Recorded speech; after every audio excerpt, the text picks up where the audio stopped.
Welcome back. So we've talked about the what to sell and we've talked about the where to sell it. And so now let's briefly talk about how to sell your product. So before we start, I do want to say a lot of the things we're talking about now, you can implement in any of the big three categories that we've talked about. Selling, knowing how to sell something is really just marketing, right? Knowing how to sell products. A lot of that same skill set applies to knowing how to teach how to sell resources, how to sell your services to clients. So keep in mind that these are some broad ideas that can be applied to just about anything if you are trying to make a living as a freelance maker, selling your services or selling something to other people. Okay, so selling is all about making it easy for people to see your product in their lives. I'm going to say that again. Selling is all about doing the work for people to easily see having your product in their daily life, in their life, so that when they see your product, they really want to make it happen. They can see how it would make them happier. They can see how it would affect their life, solve some kind of pain point, and so they decide to, invest or sacrifice so that they can have the thing that you're trying to sell. I think that especially when I first started selling things, when I first started selling paintings, it was all too easy for me to think, oh, I'm just selling pieces of paper. People aren't going to pay me that much for pieces of paper.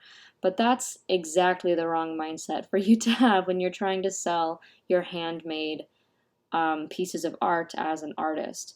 Because what you're selling isn't a mug, it's not a bookmark, you're not selling a piece of paper.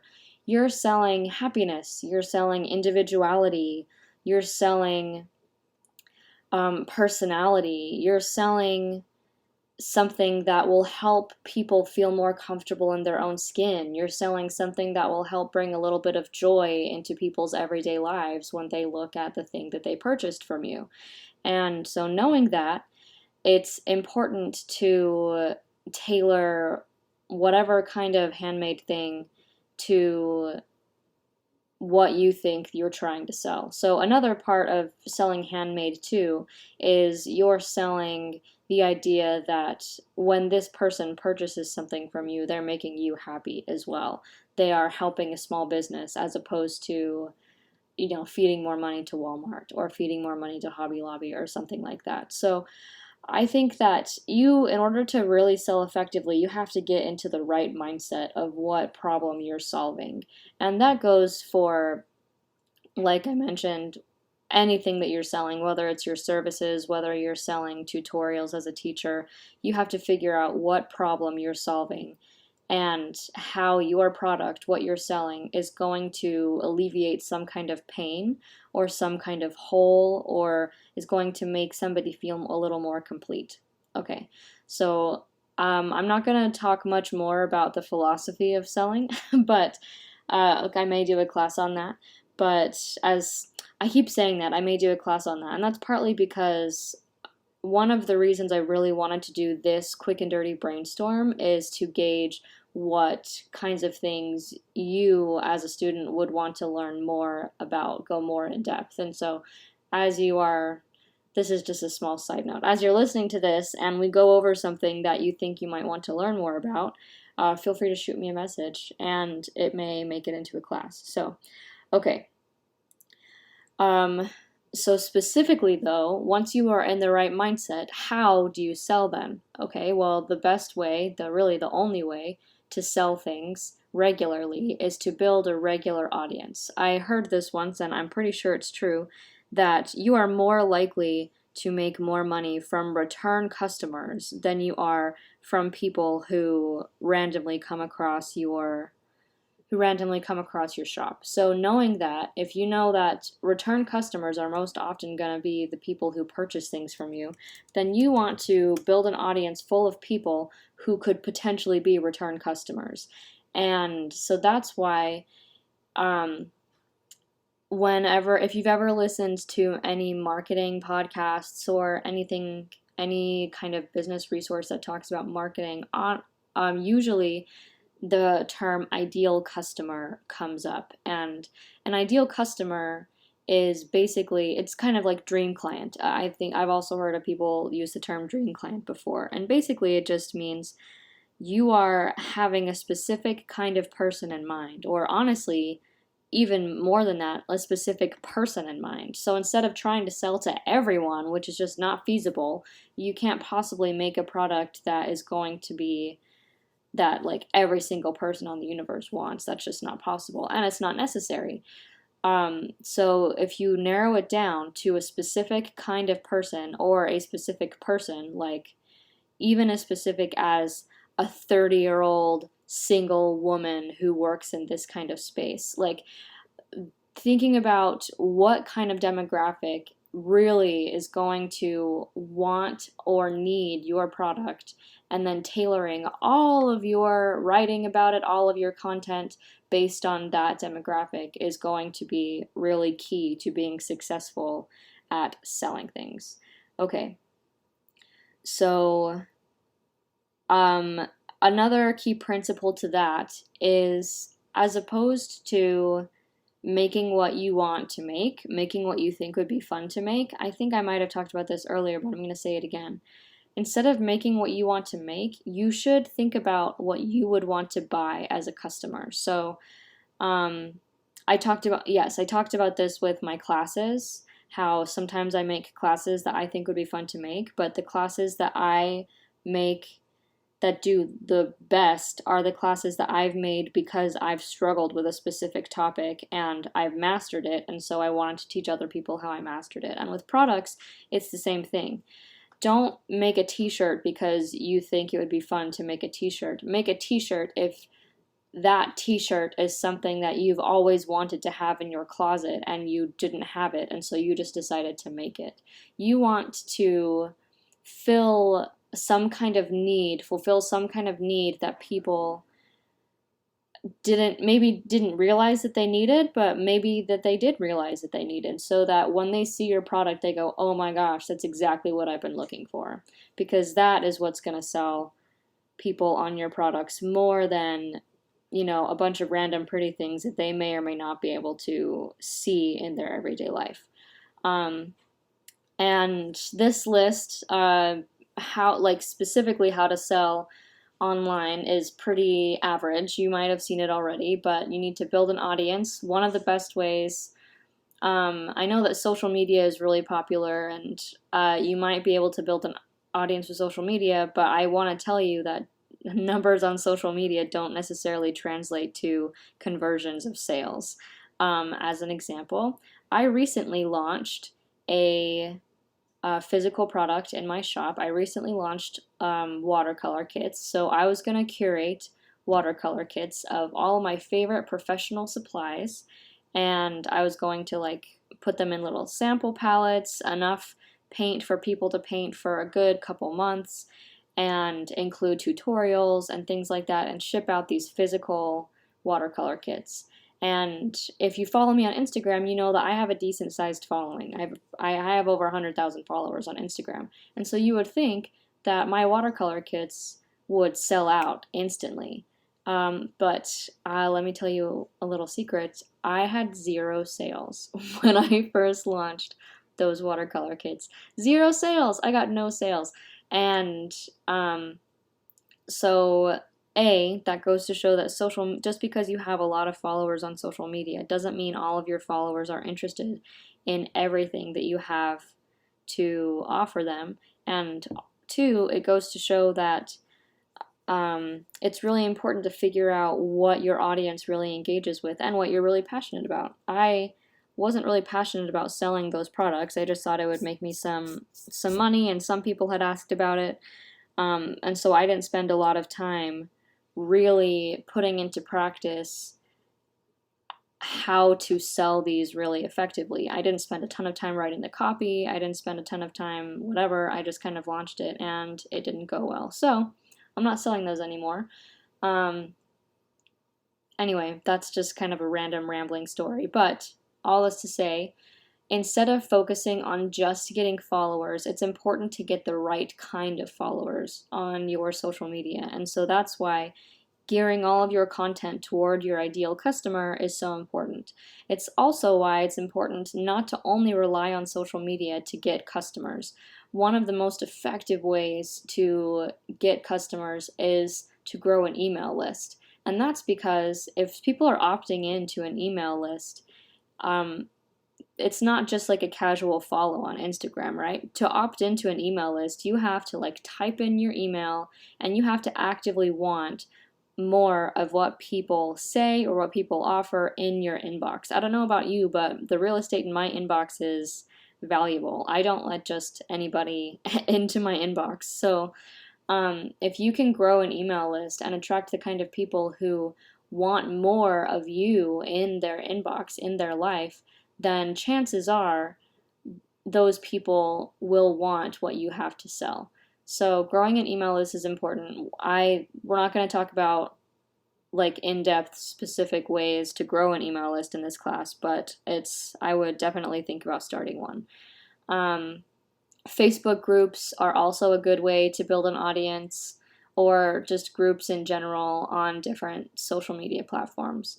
And Pinterest, Pinterest is having a moment right now. A lot of business people I know are talking about how important Pinterest is, and honestly, it really is. Once I started putting my Skillshare classes on Pinterest and putting like videos on Pinterest that link to my Skillshare classes, I get a lot more new students to regularly come in and check out my classes than before. So Pinterest is really important because it's not just a place where people go to pin things or to make wish lists. People actively go to seek out specific products on Pinterest. And if you've ever watched anything on Pinterest, they'll likely have told you that Pinterest isn't just a social media platform, it's more of a search engine, right?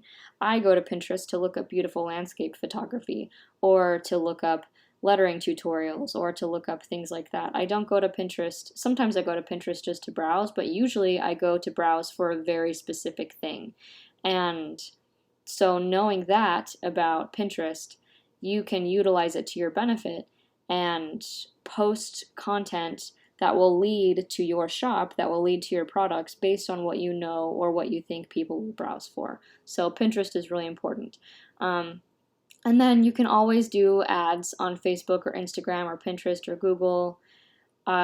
Personally, I haven't really done a lot of the ads route, but I know people who have had a lot of success with the paid posts. So that's something that you can think about. I know that Etsy also does promoted listings, so you can do promoted listings on Etsy where you pay a little bit and then they will make your listing more visible.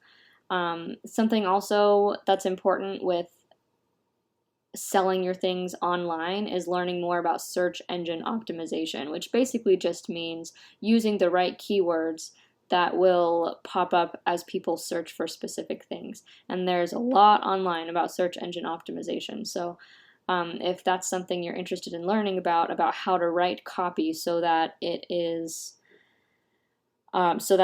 primed for SEO and makes it easy for like Google algorithms and things like that to pop to, like, for your website to show up or for your Etsy shop to show up or whatever, then I would look up more on search engine optimization. Okay, so that's the online portion of how to sell.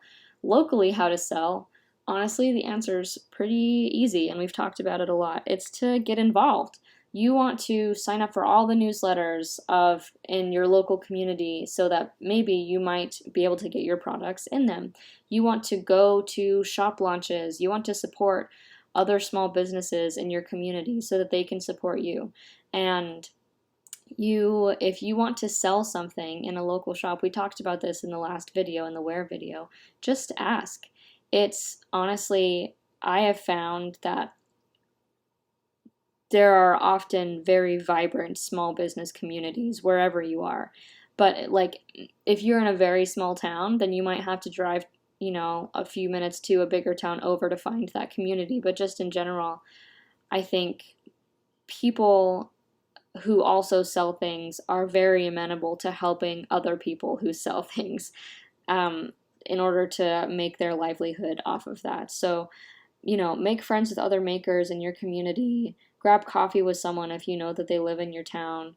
Um, it's it's not as hard as it looks to make connections and to get your work out there in the community. All you really have to do is ask. And again, the worst that can happen is that people say no. So, I know it seems like there must be some like secret thing that you ask, but it's as easy as going up to a shop owner in a local shop that you think might go well with your brand and say, "Hey, I make this thing. Would you be willing to sell this thing at your shop?"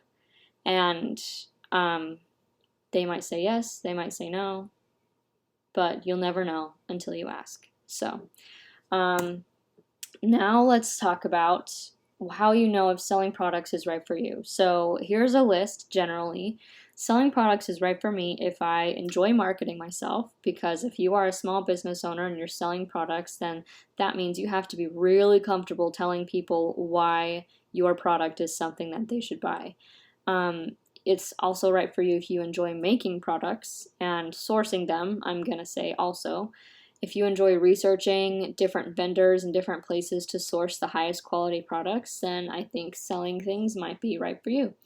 It's also right for you if you prefer to make designs for yourself. So this is obviously in direct contrast with client work, where you make designs specifically for somebody else based on somebody else's feedback and somebody else's request and proposal. Selling products is right for you if you just really like to have control over everything that you put out and you only want to make exactly what you want to make.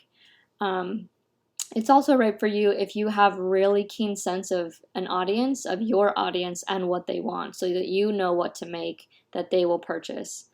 And then I put have thick skin. I think I put that on a lot of these lists because honestly, being a small business owner is not easy. You're going to get a lot of people, especially as you're an outward facing person on social media, you're going to get a lot of people who might say mean things, but you know what? They don't matter for your business. So it's important to only take in the criticism that matters for your business.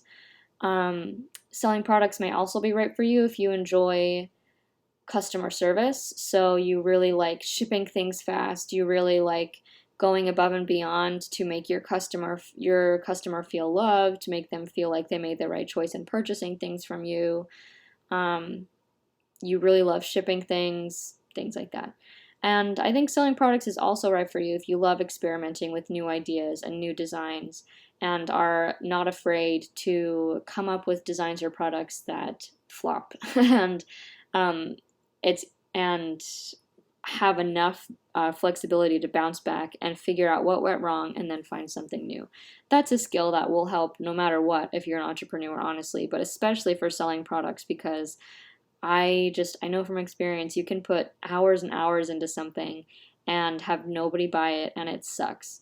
But it's important to remember that just because nobody bought it the first time around doesn't mean that nobody's ever going to buy it, or it doesn't mean that you're never going to sell anything. It could just mean you're selling the wrong thing or you're selling it the wrong way. There are a myriad of reasons why it didn't sell, and selling things could be right for you if you feel like you have the stamina to, when that happens, tell yourself, okay, I know that I'm not going to feel like a failure. I'm going to just brainstorm ways to be better. So that's my last little thing on selling products. Now, to get ready for the final project, think about if selling things is something that you're interested in, what kind of products you want to sell, and where you might want to sell them.